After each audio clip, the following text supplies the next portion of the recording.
Hi everybody, how are you? Welcome to another session on Life Lessons with Harish Babu. Today's topic is adaptability.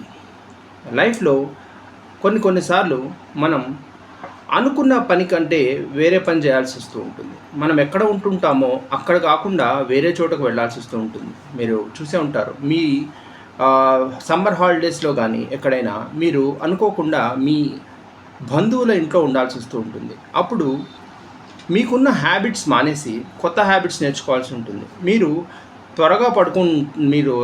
లేట్గా లేవటం అలవాటు ఉంటే అక్కడికి వెళ్ళినప్పుడు త్వరగా లేవాల్సి ఉంటుంది.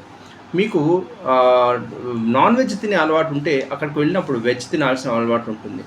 ఉప్మా తినే అలవాటు ఇష్టం లేకపోయినా వేరే చోటకు వెళ్ళారు కాబట్టి అక్కడ చేయాల్సి ఉంటుంది.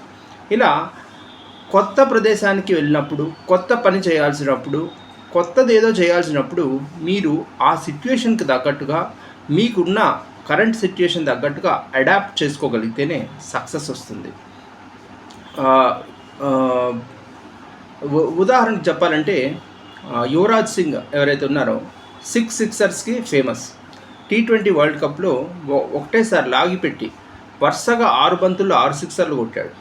అయితే ఈ సక్సెస్ కంటే ముందు మనం ఒక విషయం తెలుసుకోవాలి. యువరాజ్ సింగ్ నిజంగా క్రికెటర్ కాదు. అతనికి ఫేవరెట్ స్పోర్టు స్కేటింగ్లో అతనికి ఎన్నో ప్రైజెస్ వచ్చినాయి. కానీ అతనికి వచ్చిన ప్రైజెస్ అన్నీ వాళ్ళ ఫాదర్కి తీసుకెళ్ళి చూపించినప్పుడు అతను ఆ ప్రైజెస్ అన్నింటిని తీసుకెళ్ళి నేలకేసి కొట్టాడంట. ఎందుకు ఇలా చేసావు అని అడిగితే యువరాజ్ సింగ్ వాళ్ళ ఫాదర్ జుగరాజ్ సింగ్ చెప్పింది ఏంటంటే, నేను చిన్నప్పటి నుంచి క్రికెటర్ అవుదాం అనుకున్నాను, ఇండియన్ నేషనల్ టీంకి ఆడదాం అనుకున్నాను. నాకు లాస్ట్ ఒక్క సెకండ్ ఉందనగా నాకున్న అవకాశం మిస్ అయింది.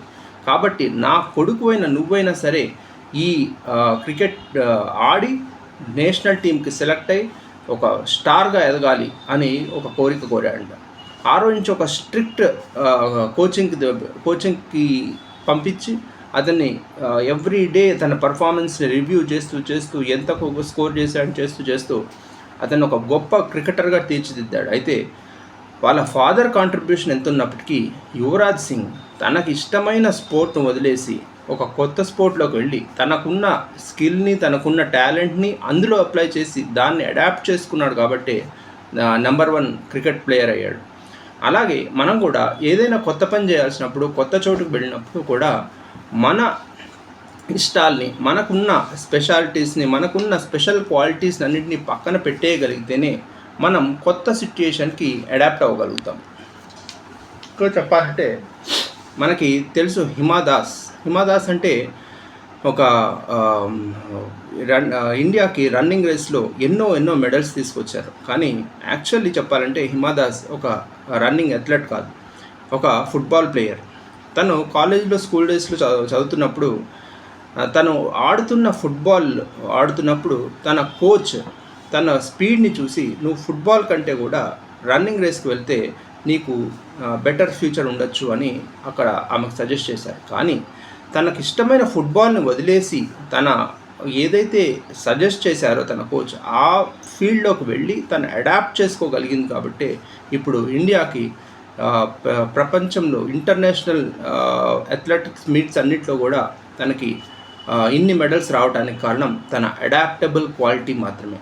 So that is for the day. Next వీడియోలో మళ్ళీ ఒక కొత్త కాన్సెప్ట్తో మళ్ళీ కలుద్దాం. అప్పటిదాకా సెలవు. Thank you.